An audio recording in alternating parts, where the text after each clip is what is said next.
All right, we're 4 minutes past the hour. I think I'm just going to go ahead and get started here. So this lecture is one of the very few non-technical ones, and it's something that I kind of just wanted to add it because we've been here for a few days, and we hear a lot of business ideas, a lot of startup ideas. We know that's a big reason why a lot are joining the boot camp, and so we thought it might be worth a talk. So show me the money. Entrepreneurship for devs. Let's dive in.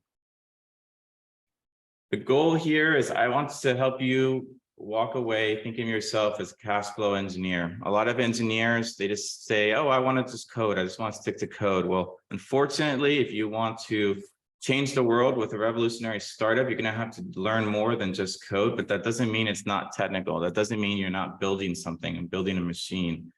I see a startup as something as technical as a machine, and I think that it's a skill set that's very similar to engineering. That's why engineers, if you notice, most successful startups come from people with a technical background. So don't think of this business stuff as a distraction. Think of it as a new technical challenge for you to overcome. So for the agenda, we're first going to talk just going to share a little bit about myself. I'm going to talk about why you would want to choose to make a startup, a for-profit venture. Then we'll go over the you component, the idea component, the team component, and fundraising. And who better to talk about fundraising than Cedric? So he's got some great slides to go over there as well.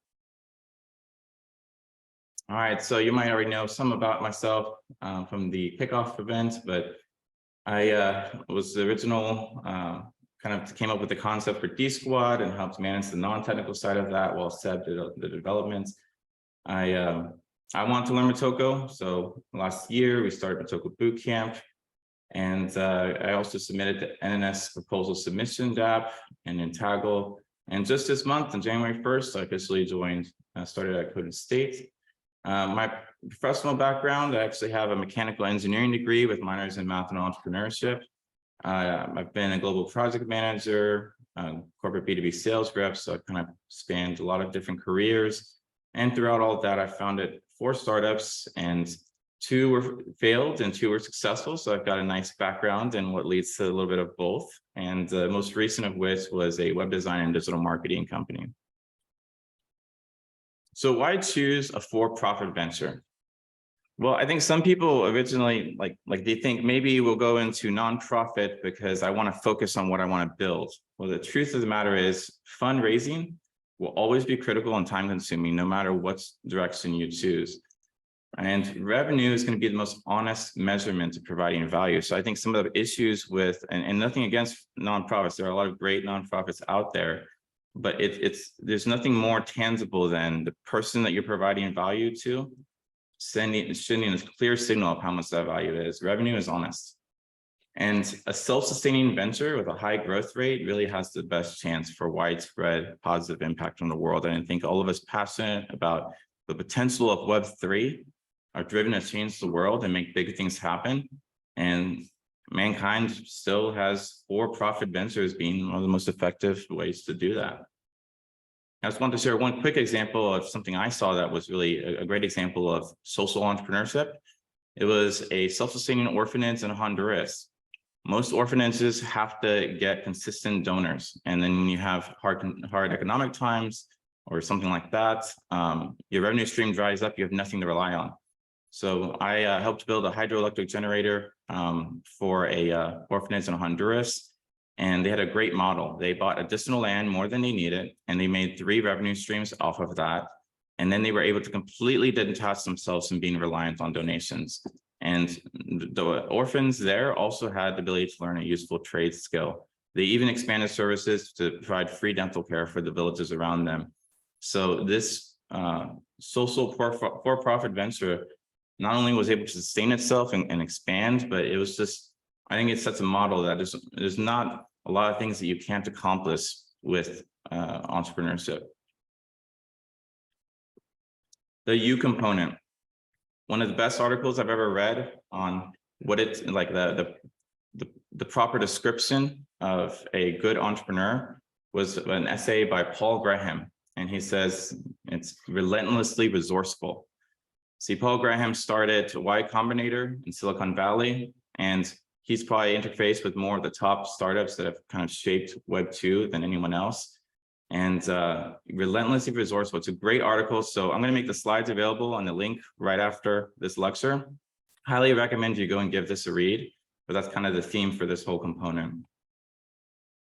All right, so when it comes to managing your expectations as a founder, I think a lot of people rush into their first venture thinking, oh, I'm special. I'm going to, do this. It's going to take off. I'm going to be the next Steve Jobs. And I want to share a quick story of that's something that really helped shape my view and expectations going into entrepreneurship. I won a pitch contest and got to go to a dinner with like 20 established founders right towards the end of my college career. Somebody asked the question of, how many of you have been bankrupt before? And just about every hand went up. There's maybe like a couple that didn't raise their hands. And in talking to them and hearing their stories, one thing I learned is that there's not like a magic pill where you can shield yourself from failure. You essentially, a good founder, they almost kind of brute force their way to success. They keep trying. So maybe the first time you have a 1 in 5,000, 1 in 10,000 chance, but then they learn, they grow. The next time they have a 1 in 100 chance, then a 1 in 50 chance. They keep trying and keep increasing their odds until eventually success has to give way and they find a way through. So your first few startups will almost certainly fail, but don't let that stop you. Start them anyways, start them as soon as possible. Get those initial learning failures out of the way so that you can grow and move on to the next level and give yourself the chance of brute forcing your own success. Success is ultimately dependent on how quickly you can learn from your failures, because if you just learn and fail over and over and over again and you go nowhere, well, obviously that's not very good. And you have to look around and observe and ask yourselves, because I've seen people who have failed over and over, and why are they different than those that have learned from their mistakes? And ultimately, I think it comes down to having deep introspection and brutal self-honesty. Honestly, I feel like this is what stops most entrepreneurs, because frankly, when you get involved in entrepreneurship, your pride gets really involved, and you need to humble yourself and take really like a deep introspective look and say, what did I do wrong? Take accountability, learn, move forward. And that last part's really the hard one. Can I add something? Yeah. I just want to say, like, for me, I like this analogy of the failures are where you learn, and that's what you got to be grateful for. That's kind of like, if we looked as the journey of a startup as a boot camp, the lectures are the failures, and then the successes is just what allows you to keep going. But you got to really embrace those moments when you fail, or when you're wrong, when you make mistakes, or when something happens to you, because that's ultimately going to make you stronger and more successful in the next try. I also just saw Seb said we can't chat. Yeah, I think that would be great to activate it. Say again, I want Seb? I think it would be great to activate it to have some interaction. It is activated. Everyone can chat with everyone. So we did that before the lecture. So it's just panelist, Seb. So you're the only one who couldn't chat with everyone, but okay. I enabled that just now. Okay, thanks. Okay. All right, cool. And I like that analogy. If it's the boot camp, the failures are the lectures, right? And if you're not honest with yourself about what you did wrong, it's kind of like having the lecture turned on mute. All right. Here you go. Managing your time. Something that, and this is maybe a little bit more applicable in Web 2, but I think it still stands in Web 3. A lot of founders fall into a trap where they build themselves a job, not a company. Don't think, you need to detach yourself. From the very beginning, you need to think about how to detach yourself from your startup. You need to build a machine that's bigger than you, that's more than just you. Of course, it's going to be really reliant on you in the beginning, but if you don't intentionally build a machine that's beyond your day-to-day capabilities, it's just going to be a job where it depends on your time constantly, and you'll never be able to kind of give it a life that expands and scales beyond yourself. Another thing is you need to really make time for learning and networking. I think this is obvious. Everybody says that, but then they say, oh, I need to push this code. I'm not going to go to that event. I mean, it needs to be a point where even if it's a chore, it's just a habit. Like if a couple months go by and you haven't made new connections, that's going to be a problem. And the dangerous thing is you don't get a clear indicator of how much of a problem it is. You just, opportunities pass you by that you never even got to know about. And then the last one is don't underestimate the cost of your time. There are a few books that actually talk on this. I actually read an article where it said, imagine you're hiring a contractor and you said that they're going to have to work insane hours, miss a lot of weekends for about 4 years. And then there's only like a 20% chance that they'll get paid at all. And it'd be in like one lump sum. I mean, in a lot of ways, it's kind of you take a lot of risk. If you were hiring yourself as a contractor to start a company, like what would you really honestly quote for an hour of your time? I think the article estimated around $4,000 an hour. But at the very least, you may be thinking at least in the hundreds of dollars per hour, right? So if something takes an hour to do and it costs $20 to save that time, pay the $20. Don't waste your time. Your time is one of the most valuable resources in a startup. It has a dollar value, and that dollar value is going to be more expensive than most things that would save you some time. So just things that would sometimes be luxuries if you weren't a founder, they're necessities when you're a founder. So one book I highly recommend is Traction. It's kind of a reference for scaling a small business to a medium-sized business, but it's great to read as soon as you can earlier in your career to kind of approach things with a framework mindset. Unlike a lot of other books where they say a bunch of hot air and kind of like generalized things, this is basically a workbook and there's like tasks to fill out. None of it's kind of groundbreaking, but all of it's really important and time tested. And when it comes to the day-to-day, it can be really important. So my personal experience with this book is when I had my web design and digital marketing company, we moved into our first nice big flashy office with about 17 people. And there was just a constant line of people outside of our door asking us to put fires out.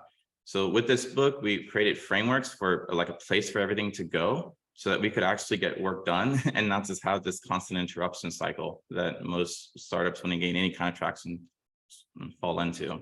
So highly recommend this. That's why I'm sharing the slides so you can take these links. Your Brain at Work. This one's fascinating. It explains neuroscience in terms of a story because our brains are optimized to learn information in the form of stories. And like it says there, it tells you like the pragmatic side of neuroscience, like how you can basically manipulate yourself to be more effective. So like when I say take time for learning and networking, the learning part, don't just read books because they're on a high list or whatever. Look for books that talk about principles, not tactics. Managing your life. Big thing here is, like we talked about beforehand, failure is important. Failure is going to happen. Don't risk your future all on one big bet. Entrepreneurship involves risk, but responsible risk is not gambling, right? So one thing I like to do is to find step away milestones because they really add focus. So I say, all right, if I'm starting this venture, if I'm 1 year in and I haven't made a single dollar from it, like that, there's other things that maybe I should focus on in my life. Like this venture hasn't been validated enough. Maybe I got something wrong. So I usually set 2 or 3 before I start a venture, and they have specific dates and specific milestones. And it adds focus to you because you don't want to hit that milestone and not be ready for it, right? And I've had a startup, in my second startup, we missed one of our milestones because we didn't close our round in time. It was a 2-year milestone. And so after 2 years of hard work, we stepped away because we had made an agreement with ourselves, right? Don't quit your day job too soon and don't burn any bridges. I feel like those are pretty self-explanatory, but they're always worth saying. The takeaway here is to leave yourself in a situation that gives you the option of trying again. Because basically, if you lost everything on one big bet and you can't easily pick yourself up and continue with your career, that's gonna be a problem. All right, work-life harmony. You need it. Anyway, I say harmony, right? Because balance, it's about finding a way for them to work in harmony. So one of the things that I prioritize is getting buy-in from those I love. So I'm married, and it's important to me that my that I have my partner with me in my journey. One thing that I do is before I get into a venture, I tell my wife that she has a kill switch. That if she calls it, I will change my career and go back to something normal. She knows that it's what I love, and still I don't think she'll ever use it. We have complete trust, but just having the knowledge that I'm willing to give that to her gives her the peace she needs to bear through the difficult times when maybe he doesn't see me as much, or when, there's always going to be difficulties, especially in entrepreneurship. You need to really have the buy-in of your support system. Maintain your physical, mental, and spiritual health. Some of you may not feel spiritual, but you can take this to mean greater purpose, whatever that is. We all have purpose that underlines and drives. If you want to change the world, why? Well, you have an answer that's unique to you for that. And you need to kind of keep the faith, so to speak, as you go through the journey, because it's going to be hard. And then going all in shouldn't mean causing harm to yourself or others. Those cutthroat tactics that they show in movies are just for movies. And your reputation is a very delicate thing. People, investors and ecosystems, they know you. They'll quickly catch on. You shouldn't harm others, and don't harm yourself, because you're your most important asset. So the takeaway is to leave yourself the ability of being able to try again. All right, the idea component. So first off, I think everyone gets this and is excited about it. They have an idea worth devoting their life pursuing that they are excited about. The second one's where most people run into a barrier. You have to, while the first needs to be true, you also need to detach your emotions and objectively evaluate its viability. And these are almost seem to be like an oxymoron, because if you're devoting yourself to something, obviously your emotions are involved, and you're also not able to be objective. Well, one possible generalized solution is to be loyal to the mission and the purpose, but flexible and pragmatic on the execution. You need to separate those out. So it's okay to have a strong purpose. It's just okay to have something you want to devote your life to, but you're going to need to pivot. You're going to need to admit when you're wrong. You're going to need to be able to see things objectively. So when it comes to the exact execution, it's whatever helps that mission, and you're on the journey to find that out. There's more than one way to do something, right? So one book I particularly like for this is called The Mom Test. And it's very, very short. You can read it in like, I don't know, 30 minutes or an hour. It's almost more of a pamphlet.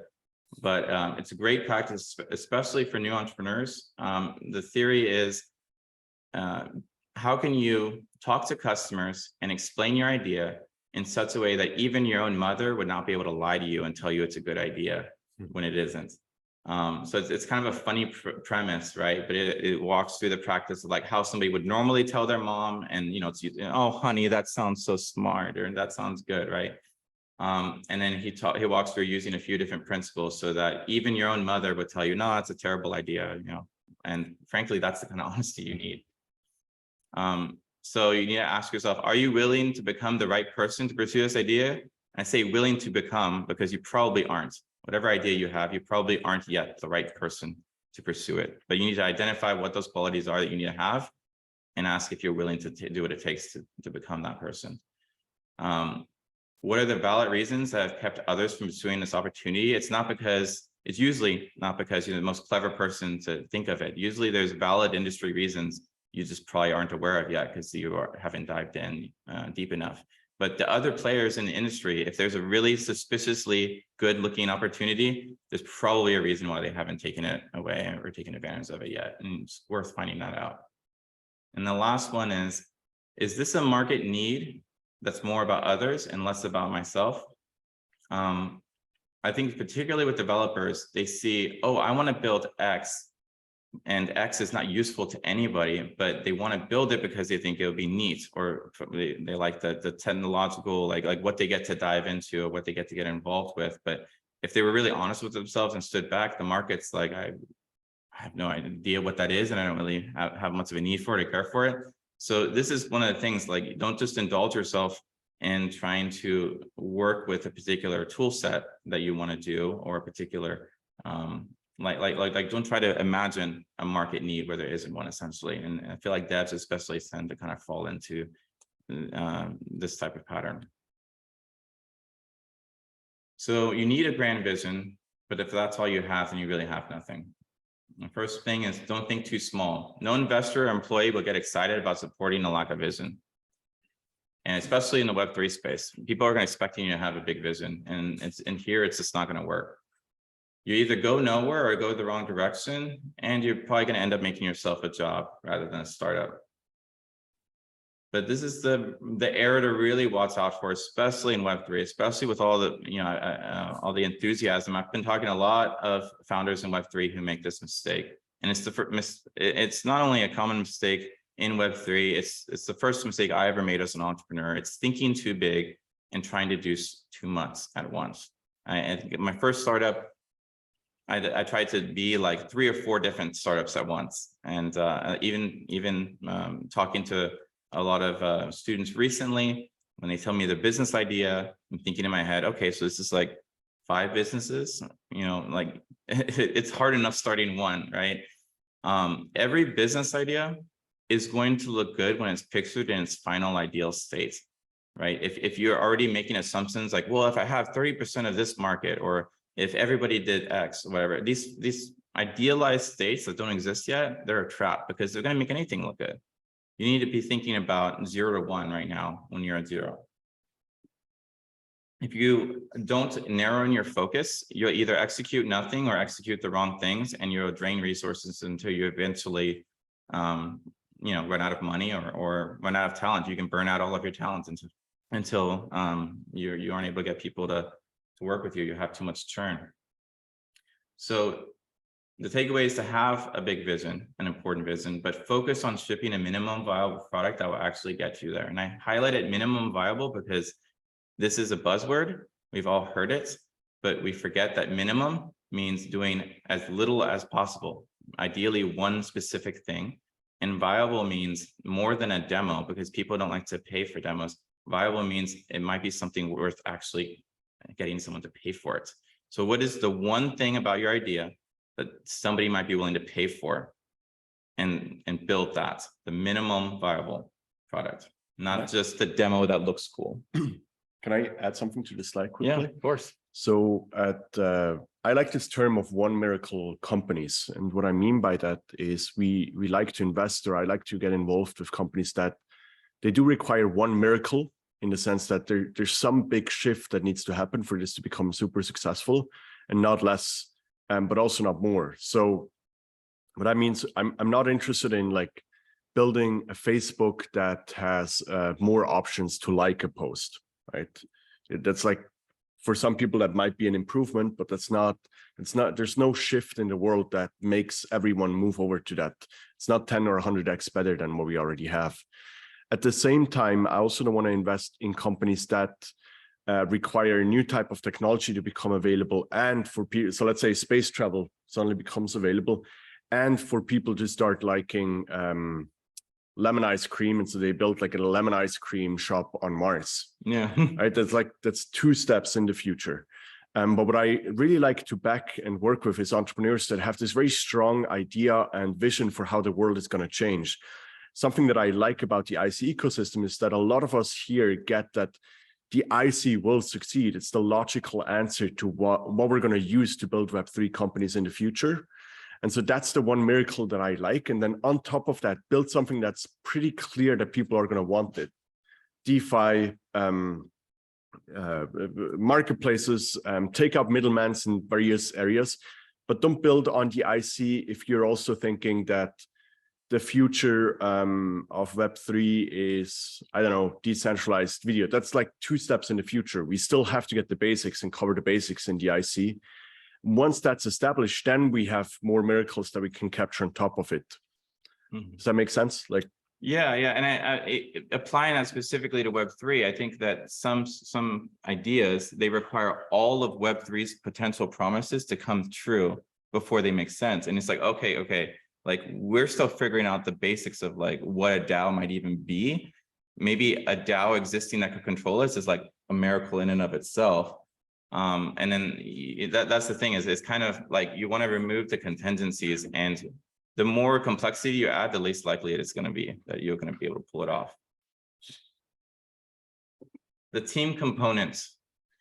I have a little quote here from How to Win Friends and Influence People. It's a cheesy title. It's an old book, but I love this book. It's like a guide to people and how they think. And I mean, and how to influence people. It doesn't mean in kind of the modern nefarious sense that like we're being influenced by algorithms online. This book is more about ways, if it basically be having almost like a technical high competency for empathy, which ultimately, if you can speak to people with extreme empathy, you can get them to understand you because you understand them, and really that can change your life in many ways, and it's especially important when you have a team.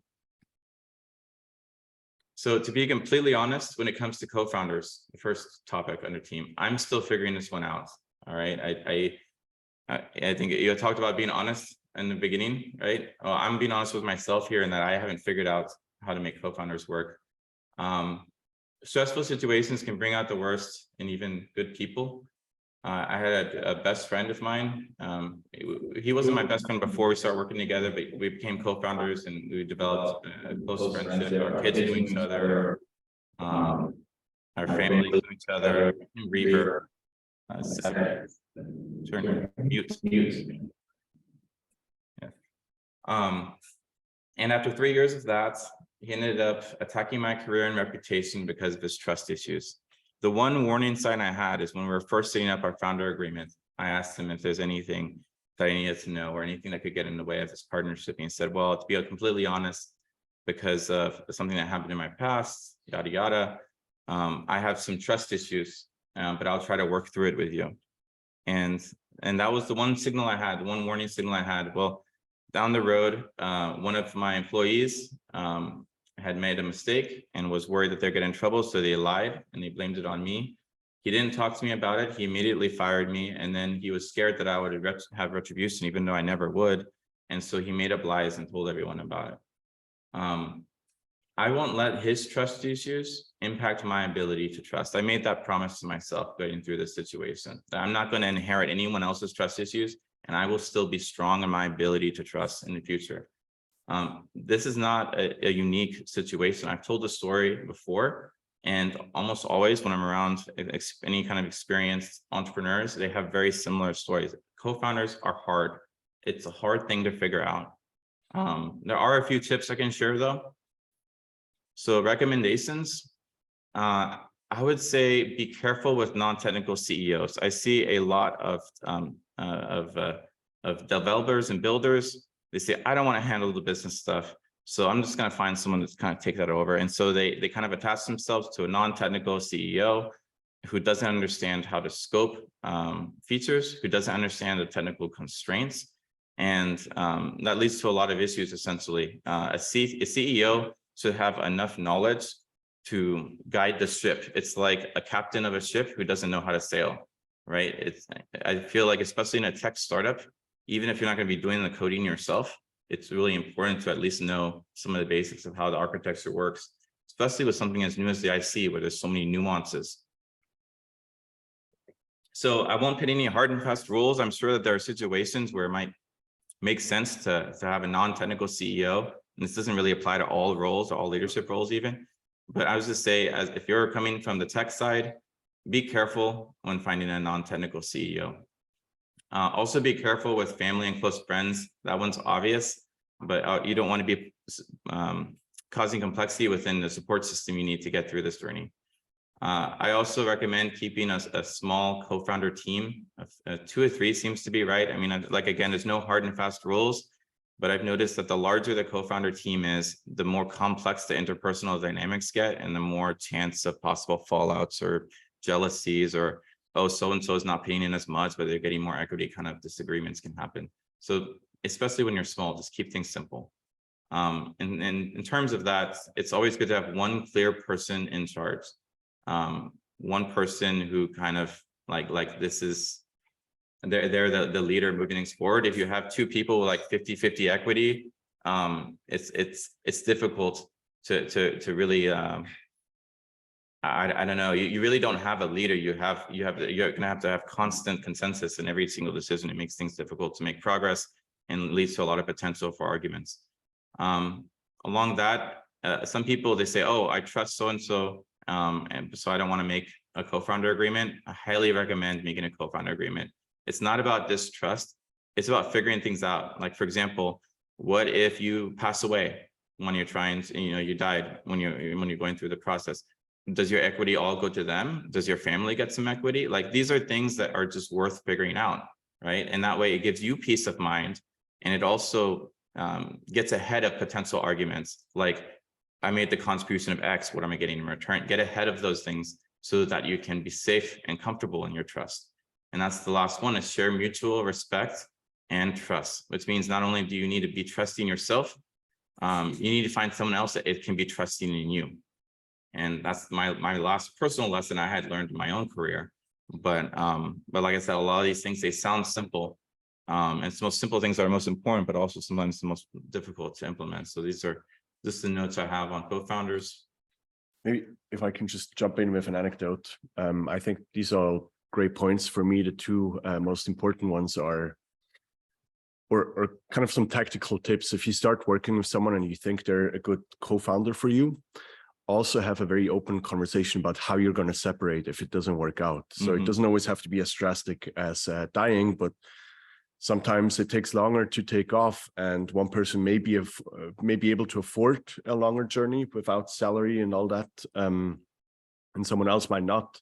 And so it's important that you always think about the company first.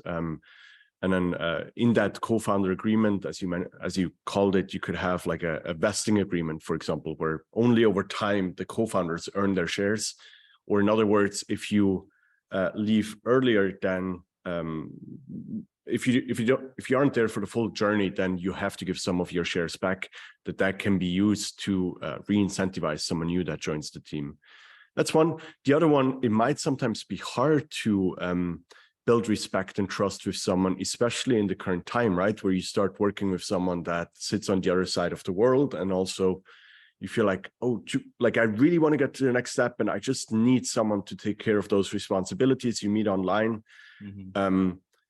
How do you create that? How do you get to know the person really? Just one anecdote from a prior business that I ran. I also had a similar situation where we had to come to an agreement, and I designed a week for us to spend together. So we all went to a mountain home in Switzerland. We spent about half the day working on strategy, vision, and all that. The other half of the time, I designed an environment where it would bring out the worst in people. So I starved us pretty much. We couldn't eat. We spent a lot of time in cold water. We exercised a lot. So after about 24 hours, we were reduced to what's it called, like the lower levels of the Maslow pyramid. So we were hungry. We didn't have sleep. We didn't feel warm. And it does change the way you interact with one another. As long as you're in a warm, cozy office environment, or even separated by a screen, and you just show up for a few hours per day, it's very easy to keep up a certain appearance and a certain style. But once you remove some of those layers and you get to the core, that might be one trick that worked well for me, to just see, how do I react around this person? How comfortable do I feel once I am on those lower levels of the Maslow pyramid? And also, how do they deal with those challenges, which of course were made up?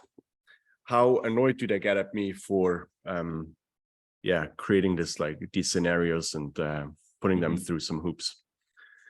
And everyone's got to figure out, like, what is that scenario for themselves. But just wanted to share an anecdote of something that you could design to go and build that respect, trust, or mutual understanding of where you want to go.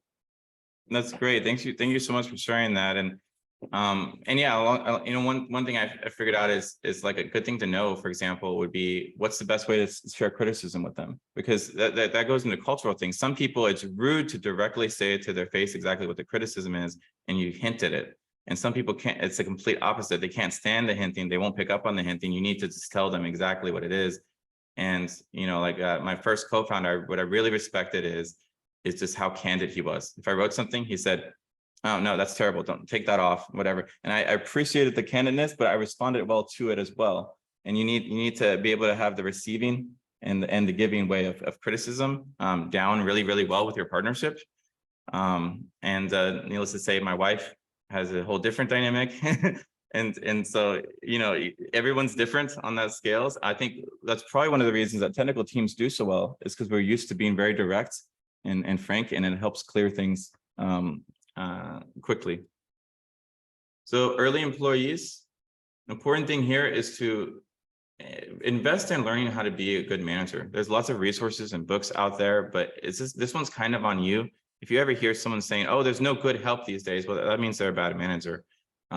It's an art and a skill to be a good manager. It takes some time, but you kind of owe it to these people. They're going to be placing their livelihoods in your hands. You need to be thinking about this as a skill and discipline that you need to build up in yourself. And one more thing I want to say on that is, even if you just feel like you want to remain technical, even if you didn't want to be an entrepreneur and you want to just remain technical, if you eventually are good enough in your career, you'll reach a point where you need to be a good manager too. I mean, there's almost no career path where if you excel, you don't eventually run into needing to manage people. So one way or the other, no matter how much you feel like you want to stick to coding, you need to build this skill up. And one important thing is to define clear roles, but where everything aligns properly. It's really easy to design broken roles. And if you design a broken role, nobody will be able to fill it properly, right, and execute well within it. And what I mean by broken role, well, I always like to think of roles designed in three things. Responsibility, what's the work they're actually going to do?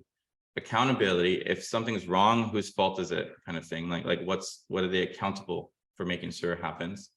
And authority, the control given. So for example, if the accountability and authority don't match, if they're ultimately at fault of something that they have no control over, no authority over, that's a problem. And nobody can, I think we've all been in slightly broken roles before. We can kind of see what it's like, but that leads to frustration. And so make sure that the responsibility, accountability, and authority are all aligned so that they're fair and doable. And then be very careful with the promises you make. This is something that I don't know if I don't really hear this said, but I think is really important. When you're hiring your early team, a lot of times you don't have a massive budget. And so you say things that you are intending to keep true, things that are honest at the time, such as, oh, we're going to make sure that we give equity to all of our employees, or getting in early, you're going to have yada, yada, yada opportunities, or you know, there are things that you're going to say to hire talent, and that's totally fine. Write them down and keep track of them, because they will never remind you again. But when after they left that interview, they're going to go home, they're going to tell their family what you promised, they're going to be thinking about it. And if you don't follow through on a promise, they're just going to harbor resentment and a lot of times you'll never know. And somebody might quit unexpectedly. It might be because of an off word you said when you were interviewing them that you just never followed up on. Maybe you still intended, but you just never followed up on it.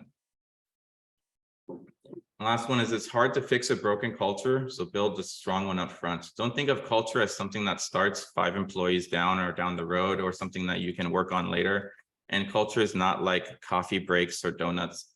You know, it's more than that. It's the attitude of each individual person. So if somebody has high aptitudes, they're really good and they can actually execute, and you can hire and you can afford them, that doesn't mean that they're the best fit. Their attitude also has to fit the attitude of what you want to build. So I know it's tempting a lot of times just to add whatever people you can when things seem desperate, but you need to really be intentional about all the different personalities and attitudes involved, so the culture stays strong, because it's not as easy as cleaning up by firing one person. It kind of will poison all the future hires down the road. And you can talk more about it. It seems like you almost, is there anything you want to say on the culture? Just one anecdote. Yeah, but this resonates a lot with me. So on my website, I have a list of principles, and a principle is always something that I've learned. So I've gone through something in life or business, and then I look back and I kind of want to condense how I could have avoided making that mistake or that experience. And one of them is attitude over aptitude. In the sense that I try to hire someone for their skills in the past, already knowing that their culture wasn't right, because I felt like, oh, there's time pressure, we got to hit a deadline, or I just want to get it done. And it's always backfired very, very quickly. So if you are designing a hiring process, always make sure at least half, if not more, of the process is dedicated to figuring out if they have the right attitude, and not the and then the smaller part for me is skills. Now, maybe you may break this up where you have someone on your team purely focused on their skill set. Let's say you're hiring a developer, have some developer on your team, interface with them and make sure they reach a certain, or they match a certain technical bar. But then for me personally, I always focus on attitude. That's the most important piece, because I feel like you can learn skills, but you cannot change someone's culture. Yeah. As an employer, it's not even, trying to change someone's culture almost doesn't seem like a proper thing for an employer to do. So you got to hire that. That's a good point. All right, fundraising. Convince investors and lenders that you'll succeed with or without them by making that statement true. Basically, another ways I've heard of it saying is nobody wants to give you money when you need it, right? The story needs to be more of, hey, I'm here, I'm going over here, you can join me on this awesome adventure, right? But if you come to them and just like, yo, please give me lots of money so I can make this work. Like they want their money to work for them, not to be your excuse for not having the work, right? Not to do the work for you. So fundraising, always start with revenue. And I feel like this one, especially in Web3, is missed a lot. It bugs me to no end how many ventures start off with not even a plan for revenue sometimes, because frankly, sometimes they just intend on getting through on hype alone, right? If your idea is too big to generate revenue without a massive upfront investment, pivot and scale down the MVP. There is not an idea out there that can't be reduced down to something key, something important, some kind of component. Find out what that is that people that's can be, produce real revenue quickly and focus on that first. And it's fine to sell investors on a bigger thing later. We talked about that already, but chase something that can get revenue. Do a decentralized pre-sale using NFTs. This is something cool that we can do in our ecosystem, but the word is pre-sale, right? So like crowdfund NFT or something along those lines. This can be counted as revenue because it's not just like a ethereal token that might be based on management. It could be a specific thing that you're selling. So and NFTs are a little bit less liquid, so there's some benefits there. With D-Squad, that's actually how we started D-Squad. One thing is to get creative too.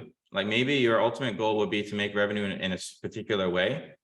What if you could also make revenue on with alternative streams on the side, like creating content to build an audience and then integrating that with partners, or making connections between different players involved in your customer base. I mean, there a lot of times there's more than one way to make revenue for a business, and ideally you do have more than one way to make revenue in a business. So one particular method might be something that you can adopt and implement faster, even if not everything else isn't built yet.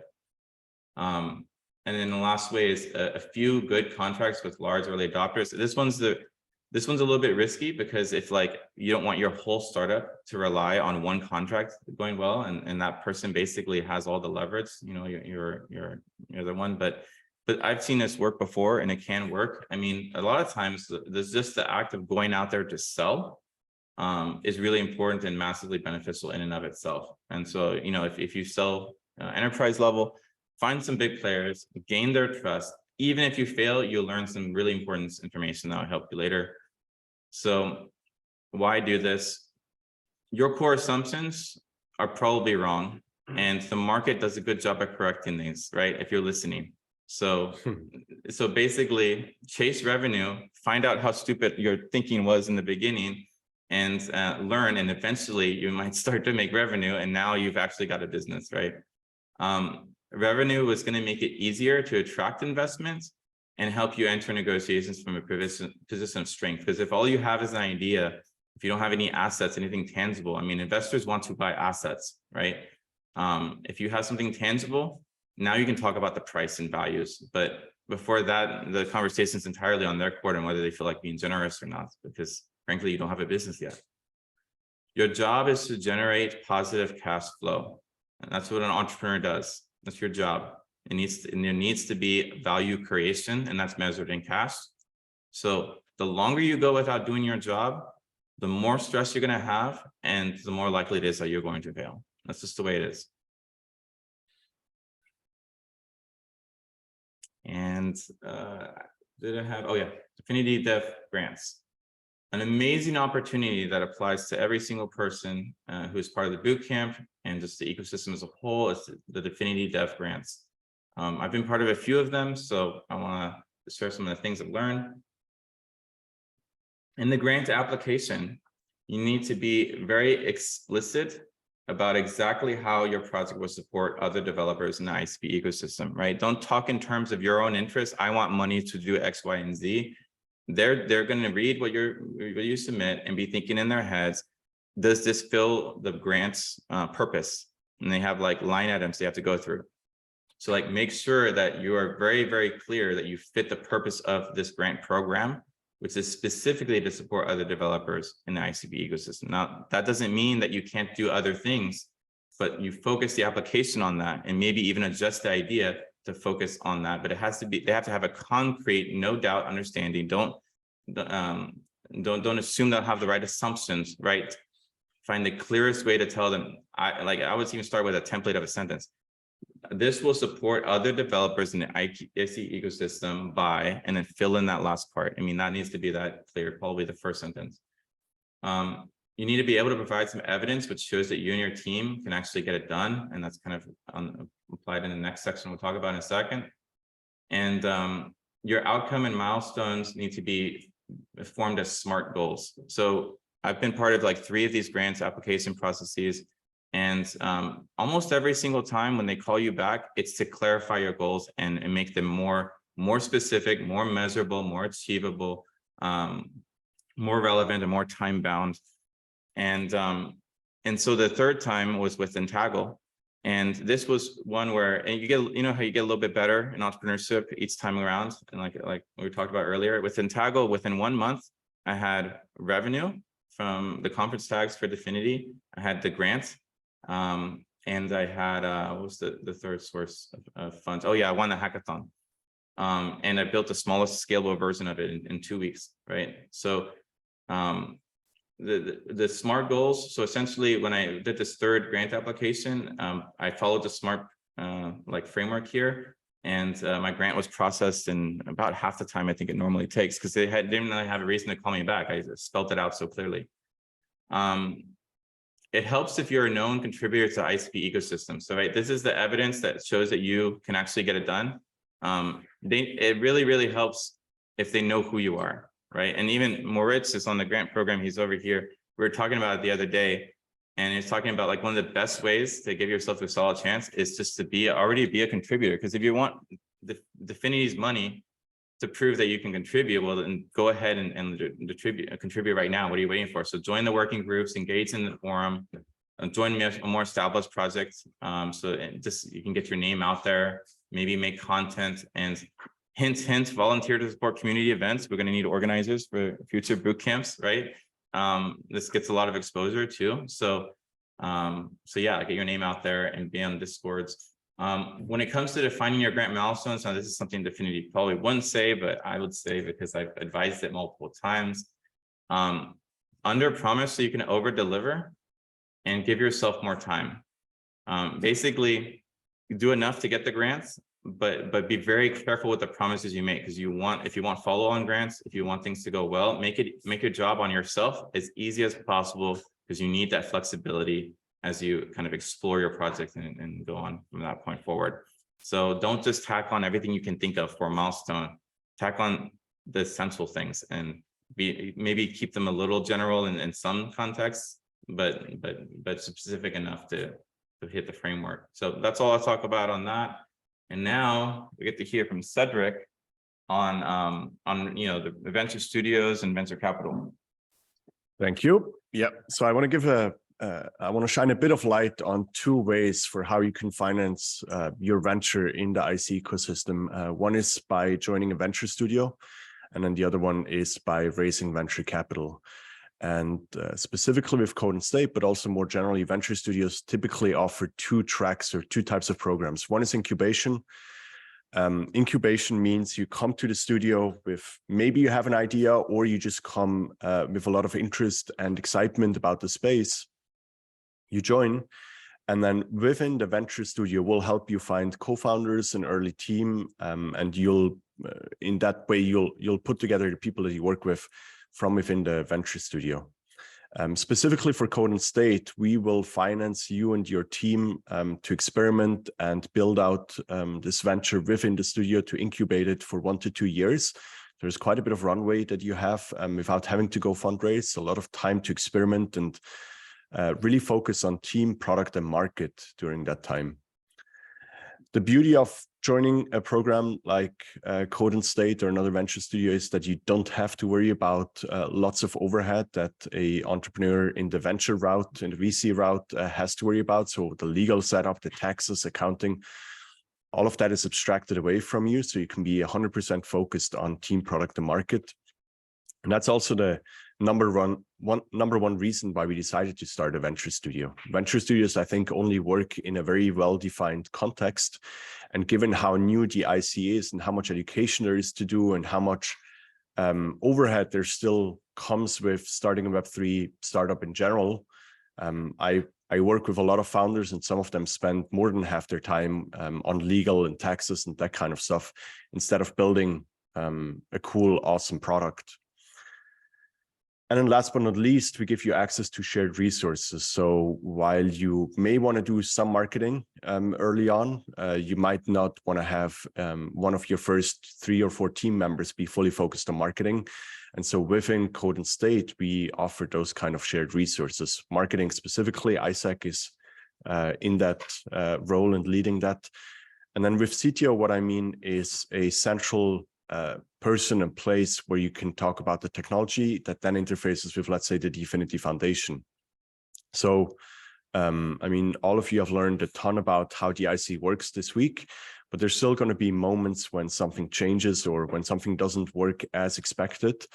And instead of you then having to go find the right person at the Dfinity Foundation and figuring out what the problem is, you can talk to someone inside Code and State, kind of put it on their plate. They will talk to the foundation, figure out what the solution is, and then also communicate to everyone inside Code and State.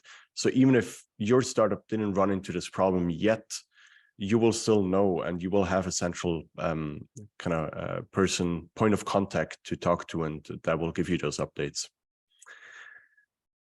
And then also important, we'll talk about dilution on the venture side as well and what you can expect. But the cool thing here is you can come and apply to the venture studio with very little risk. You'll still own most of the project. Once you leave the studio, you will own about 80% of your company. And given that you always have a salary, you can come within a very comfortable and well-supported environment. I think that's a very good way to go about it if you're just extremely curious, but also know that you want to be entrepreneurial and eventually want to step out and lead your company and fully control it. The other path that we offer is that of an acceleration.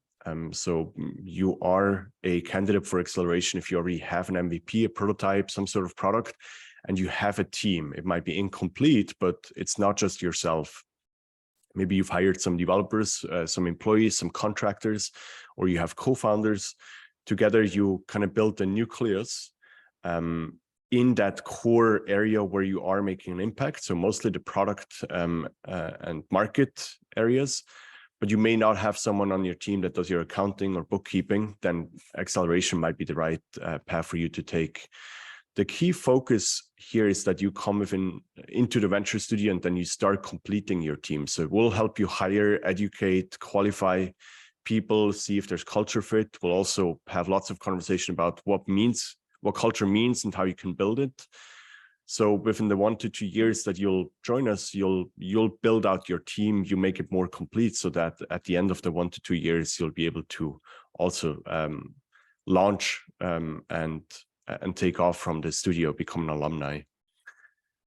Everything here is very similar. So it's a similar dilution. We also take about 20% from your startup. Of course, the 80% here assumes that you fully own the company before joining us.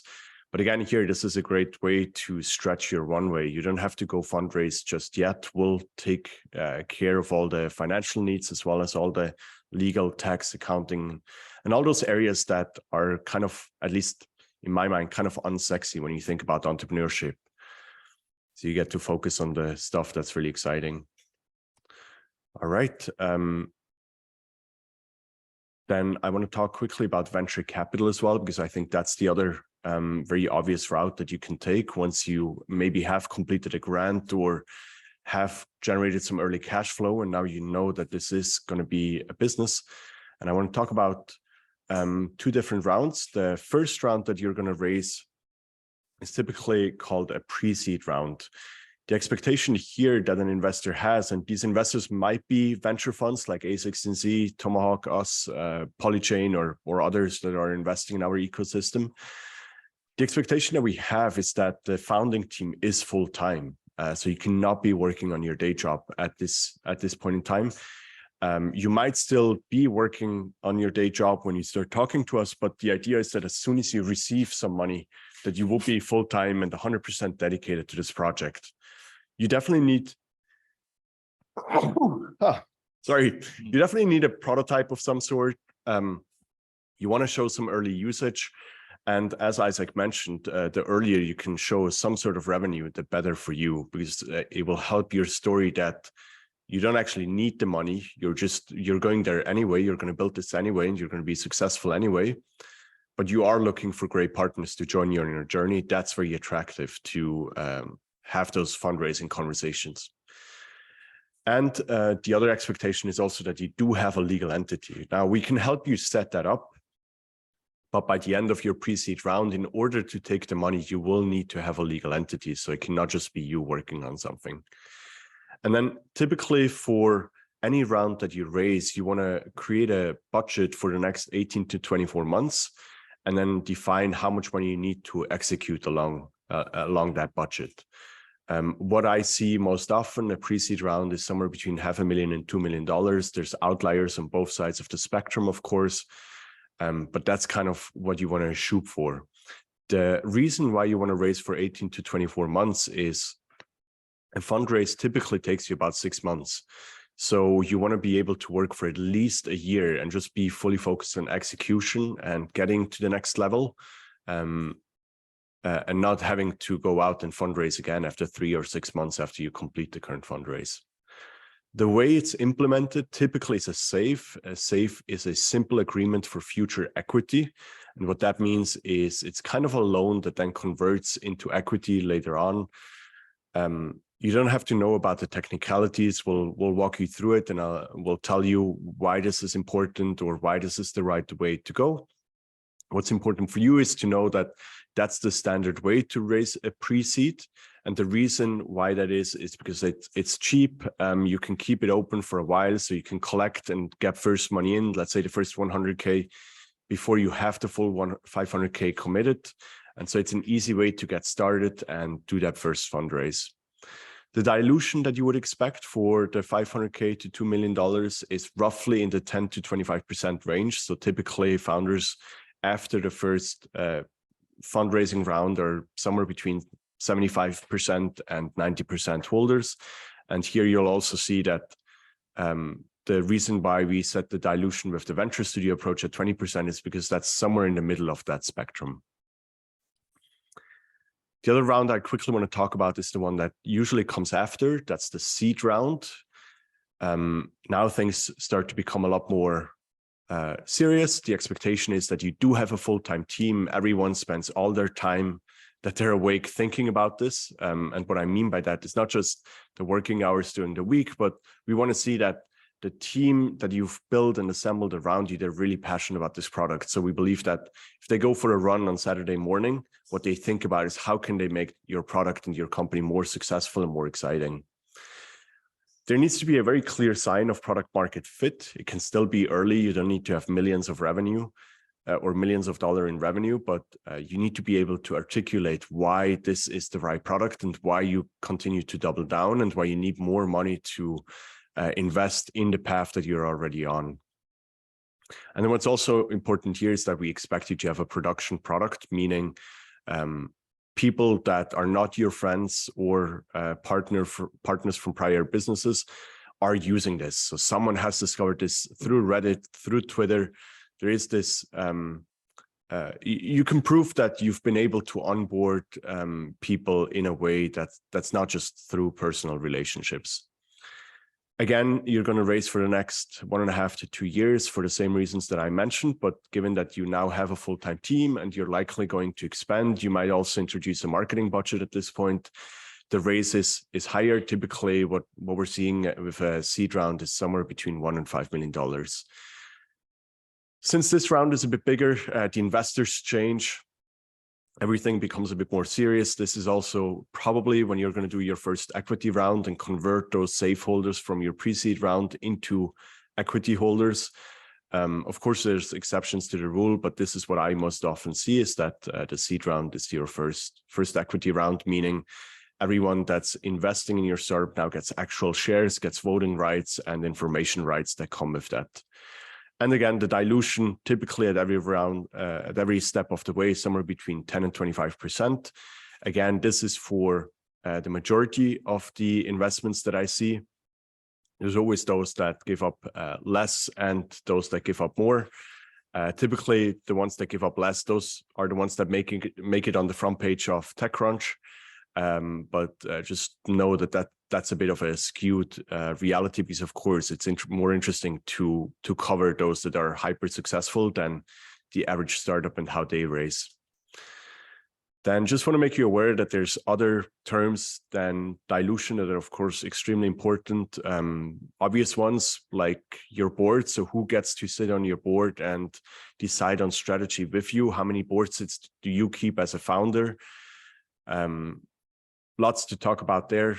Anti-dilution is one that doesn't sound very sexy, but it's extremely important. It means how much, it can define how much you will own if you ever have to raise a down round. So especially in the last 2 years, it was very easy to raise at high valuations. Now we're seeing lots of startups having to scale back their expectations and potentially even raise at a lower valuation. It changes how much the dilution turns out to be in hindsight. And then last, but definitely not least, token warrants for all Web3 startups are very important. You saw that above. I always spoke about shares and equity, but most of the investors will want to know how much of a token they're going to own once you launch one in the future, if your business model is one that lends itself to that. So that's extremely important as well. There's certain standards and templates that start to be more freely available, but make sure that you dedicate enough time to talk about that as well, expectations and how to resolve those. So quickly want to compare the two to give you an idea for which route is correct for you or the right one for you. So if you want to go the studio route, first you got to make sure you find a studio that fits your idea. So for example, with Code and State, we have a very narrow scope of what we incubate and accelerate. Then here, the beauty is you can start with an idea. You can be excited about maybe a technical advancement without having thought about all the business aspects of that yet, and you can approach us. The benefit, I mentioned it before, is you can focus on team and product pretty exclusively for 1 to 2 years until you use it as a launchpad to leave the studio and go raise your seed round. You are part of an ecosystem and culture, meaning Code and State has a culture. There's other people that work here.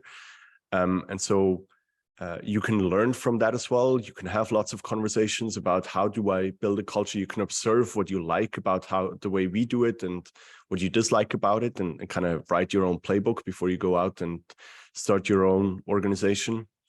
And you can share the overhead, recruiting, education, these people that talk to the foundation that I mentioned before. And the reason why we set up Code and State is because we think it's a good alternative to pre-seed funding in this early ecosystem where certain things are just harder than they are in Web 2. For example, educating and recruiting talent at the moment.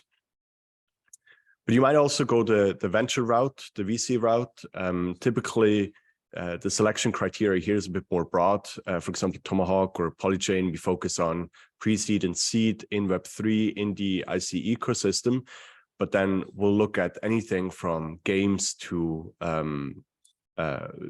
decentralized real estate to decentralized media to DeFi and so forth. So if you don't fit the scope of one or the other venture studio that we have in our ecosystem, then maybe this is even the only route that you can go in order to build a business and raise some initial funds. Here we start with a business case. So be prepared to talk about the business side of things, not just the idea and the technical side of things. One thing that might be a plus or a pro to you is that you have full control, but also the responsibility over all areas of your business. You get to define and build your own culture from the get-go. You have full control over your budget, but also you need to pay for everything, all the resources that you need, whether that's core or overhead. And then from seed or onwards, that's the route to go anyway, because even at Code and State, we do want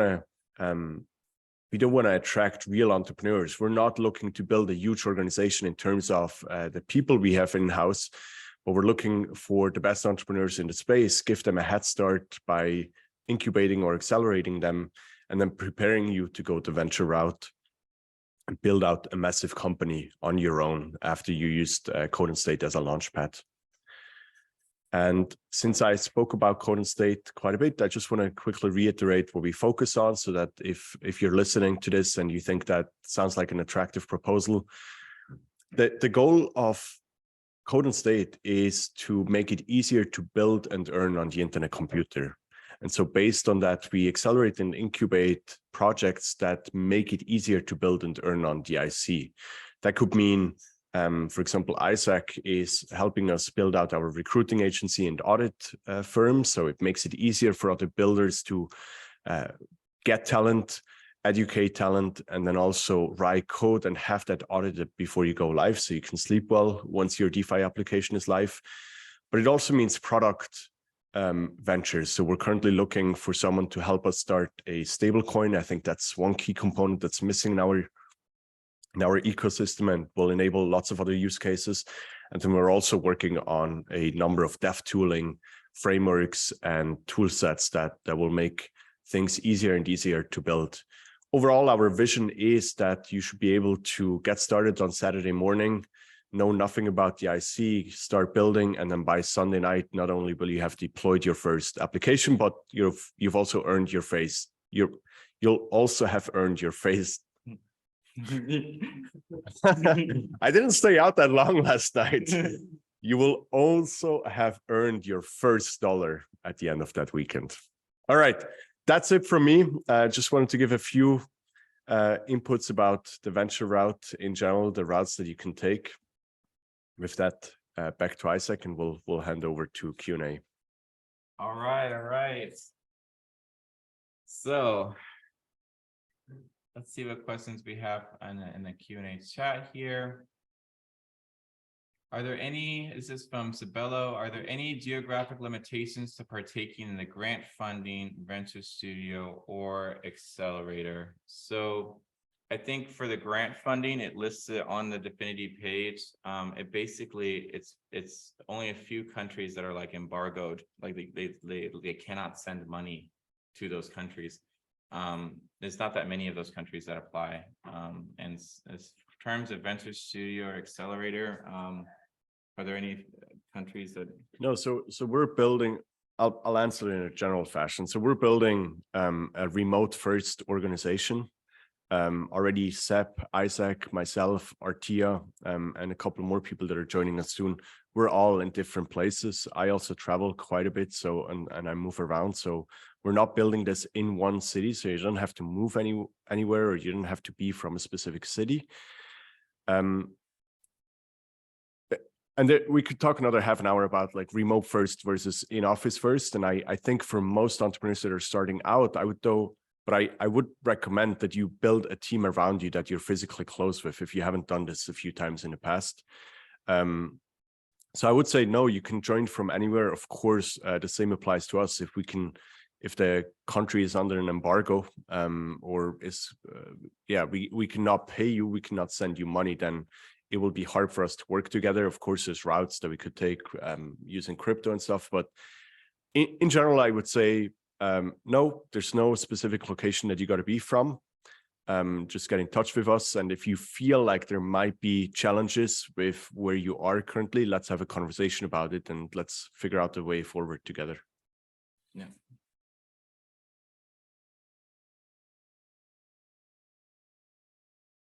All right, Denny asked, what type of company form fits into code and state? For example, does it work in a German GmbH? I think we're figuring out legal frameworks to make most things. So yeah, I mean, for the last 6, 7, 8 years, I've been working with Web3 entrepreneurs, and I'm frustrated to see how much of their time they, on average, spend thinking about legal setup and taxes. And so over the past 9 to 12 months, I spent quite a bit of time thinking about what is the right legal entity to power a Web3 environment in the IC ecosystem. So we have a bit of a blueprint. We're not quite ready yet to share that publicly.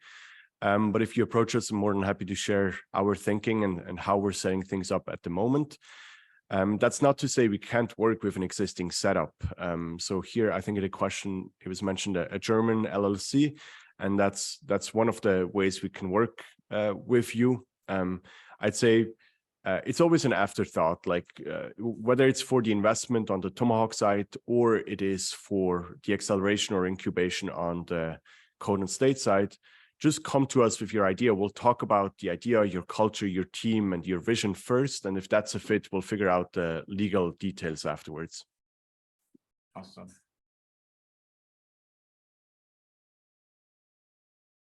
All right. I'm going to check the chat because I feel like some people may have been asking questions in the chat. Let's see. I asked you a question, but you can answer it. It's more for me that it's a lot of big Web2 businesses. Is that what you're saying? You focus on, there was a site on like grooming, and just maybe think about how much. Oh, okay. Not profitable, but. No. I think it's worth it. So Seb is saying a lot of big Web2 businesses have never been profitable until after many years of growth. Do you think this model of a company focused on extra growth will apply in Web3? I mean, first off, do you really want to run Uber? Like, be unprofitable and losing money for your whole existence? I think, as somebody had asked me too, it's like, what about Definity itself? Like Definity launched through token sale. I mean, like I said, there's no like 100% hard and fast rules, and I'll let you speak to it in just a bit. But in my mind, first off, I mean, you can't compare situations exactly. Like, are you Dominic, where you're already known as a top computer scientist and have all these connections and the right timing to launch the token? And there's a lot of things that were in place that we all can't claim that we have right now for our ideas in place ourselves.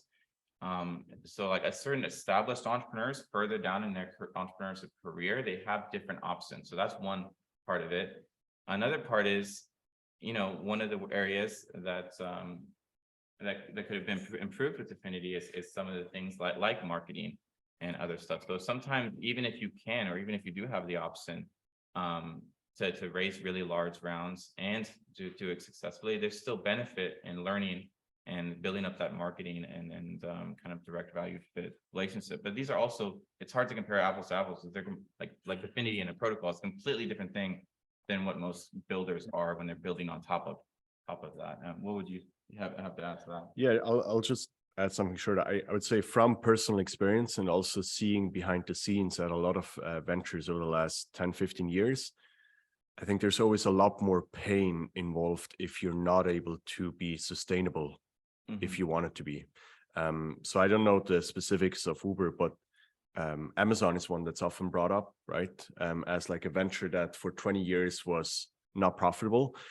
I think there's also a key difference between a company that cannot be profitable or at least break even, and one that chooses not to be profitable.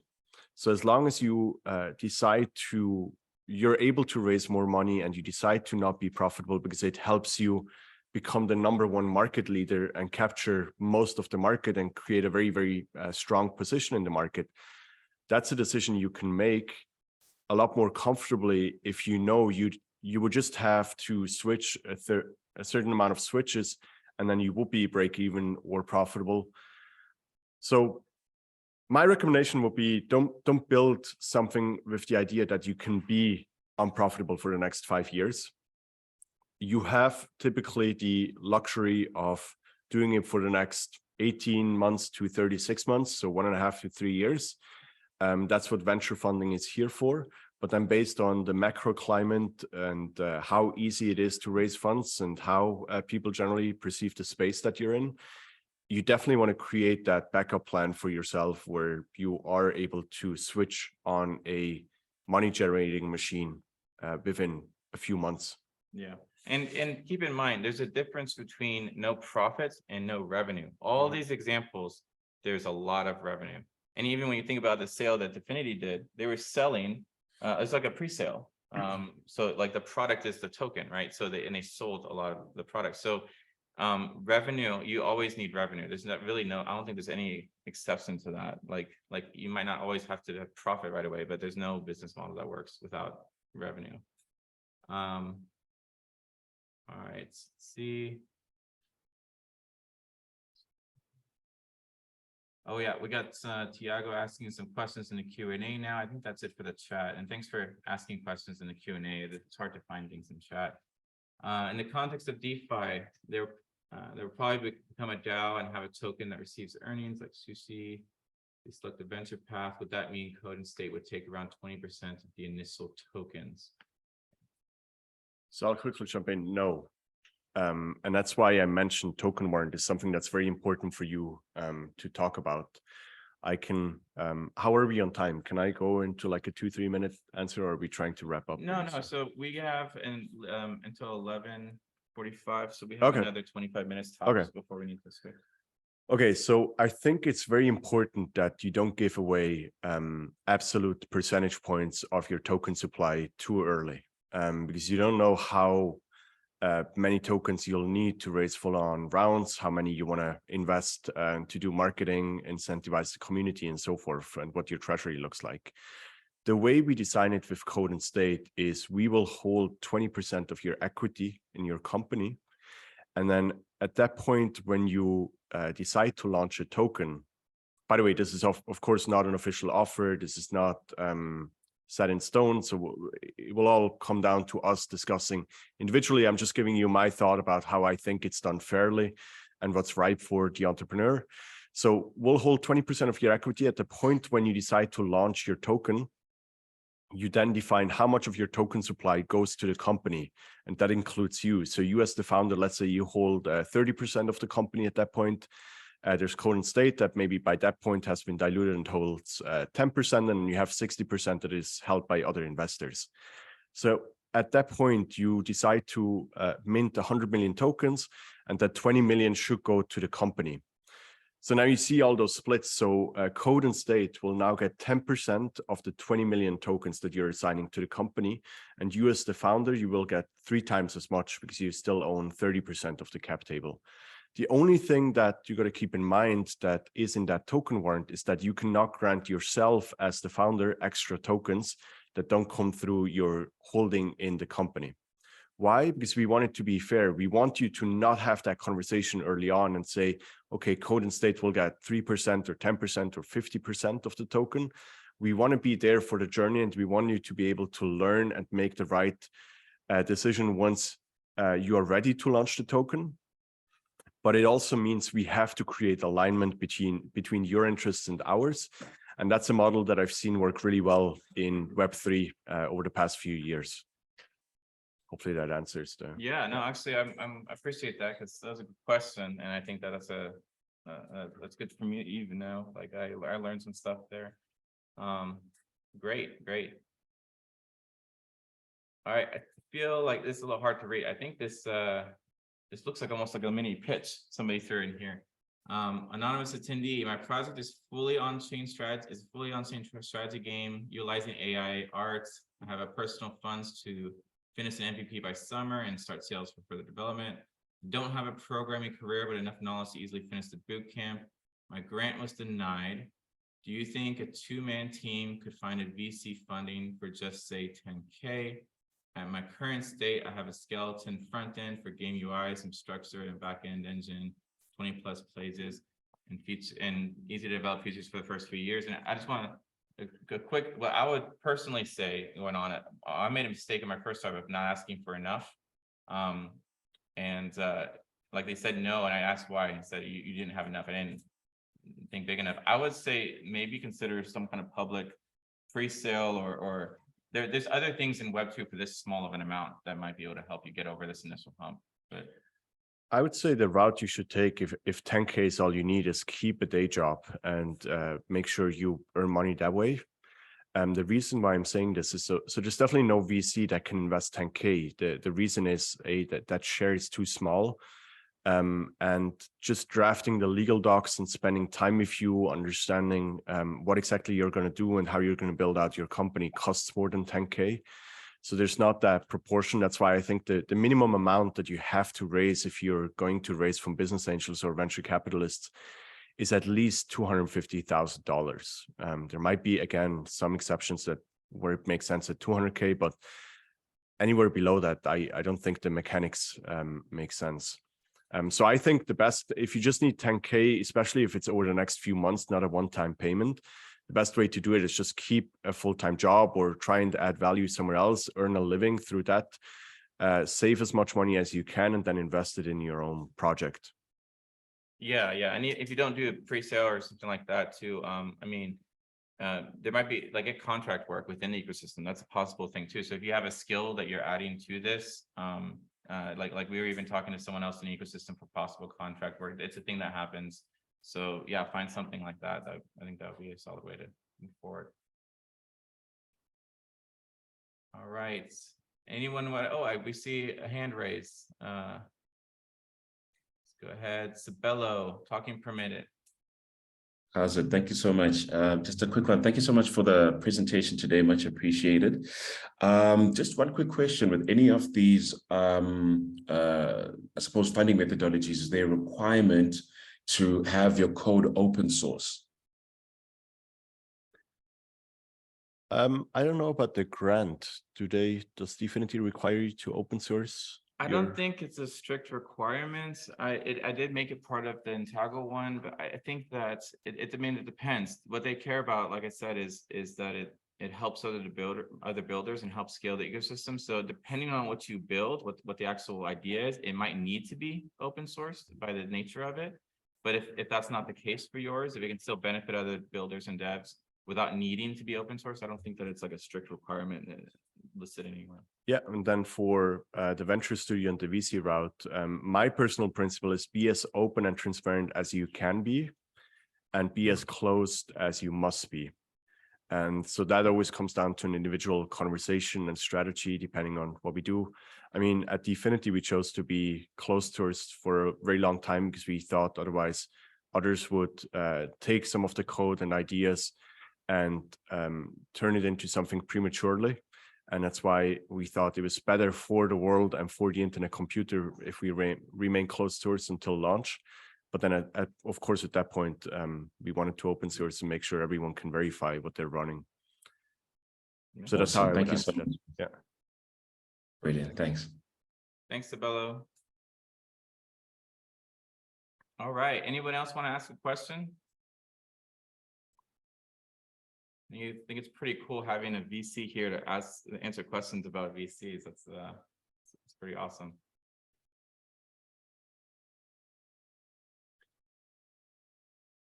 Yeah, maybe if not now, I just want to say, I mean, I'm pretty easy to reach via Twitter, via email. It's easy to find out how to get in touch with me. At Tomahawk, we also have a team, so you can also talk to other people, get different inputs.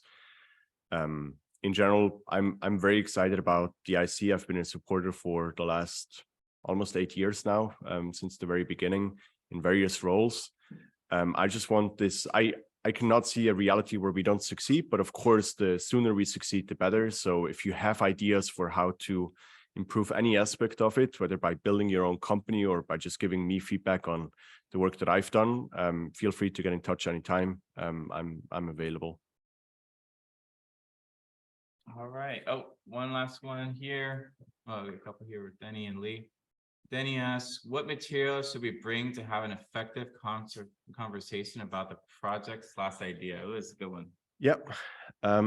So whether independent from whether it's Tomahawk or Code and State, make sure to put together a kind of an executive summary. So I don't want to read a business plan. If you can, pitch deck is great, and there's lots of great resources on how to do a good pitch deck. Ideally, somewhere between, I want to say 5 and 15 slides, depending on how big your idea is and how much explanation it needs. Prepare those materials up front. So ideally like a 1-2 paragraph description of what you're building, a 1 or 2 paragraph description of what the next steps are for you and what you're looking for. And then that pitch deck, that's the ideal set of information for me. And one just tiny little tactic thing I'll share that I don't know, I guess I'm excited about is what I've done in presentations, it's very hard to share demos and code samples, especially when you have to like go to like close your presentation, go to a separate place and all that. I've been making GIFs and putting them directly in my slides so that you can like actually see where to click around, how the feature works, and just see that exact piece of it in context. It's just a little tidbit. It's not as much of anything else, but yeah, that's a useful thing to do as well. Lee, so one may just apply on your website, right? Asking about, I guess, the context of joining incubation on Code and State.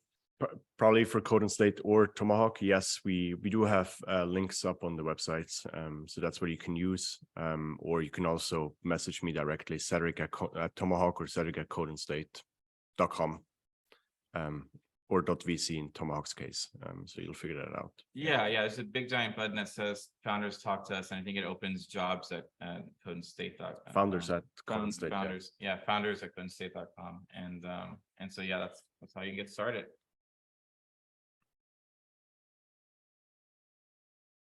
All right, last call for questions. All right, exactly 30 minutes over. I feel like it's been a great talk, though. I like how you said it. Exactly 30 minutes over. Exactly, Yeah. Precisely. You know, like exactly on time. you notice on the Discord heads up, we're gonna have a talk. It's always like 8 minutes, 7. Like I like to be precise with it. No approximations here, right? All right.